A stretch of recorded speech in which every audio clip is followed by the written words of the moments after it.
Yo, what's going on, guys?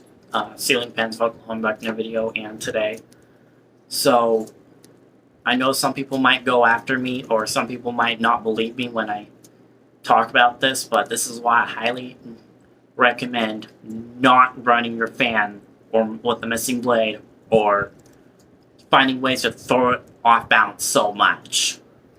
So, if you guys don't know, that it's dangerous to do that, and bad things can happen to it. Like, I'm not kidding. So one of the reasons is if you do not know what your fan is mounted on, like if it's like mounted on a plastic box or threaded ears or something like that. I mean, don't run it because your fan's gonna fall down over time. Because with threaded ears, because they're going to eventually break off over time. And with the plastic box, oh my goodness, I hate those. I hate plastic boxes.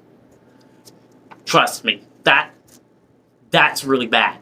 If you ever run your fan missing blade on a plastic box. Because it's going to, like, the plastic box is going to, like, have a crack somewhere, and then the fan's going to slip through and fall. I hate those things, man. So, yeah. And then, second, if you have a flywheel fan, like, for an example, a Casablanca fan, the flywheel on there, the material of the flywheel is rubber. So, if you wind up running a fan with a missing blade, you're going to probably break that flywheel. I'm not joking. And also, if you have a recalled hang true, you do not want to do it on that. Definitely don't do it on that. That fan's going to slip through that hang true, and that's going to fall on somebody. So, definitely do not run on a recalled hang true ceiling fan, because that's dangerous. And then 4, if you have a heavy cast iron fan, like an example, an original. So this fan right here is cast iron here. So this thing right here has a double claw mount up in the mounting system here. You can see that you can see how it moves. And yeah. And if you wind up running this thing with a missing blade, and you're eventually over time, your thing up, like your double claw mount up there, is going to eventually make its way out of the rubber grommet, and then your fan's going to fall down. And oh, buddy, if that thing falls on you, you're going to be in the ER. I'm not kidding with you guys. Like, seriously.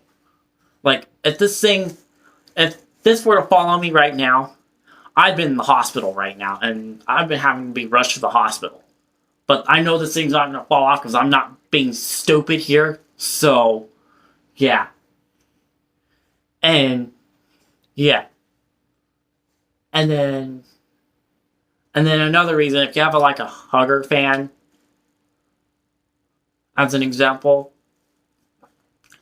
Now, the motor hangs on the mounting bracket, and eventually it's gonna make its way out of the the mounting bracket, and then it could probably wind up twisting, and then it's gonna pop, and then probably might set your house on fire. So, yeah, there was cases that has happened before.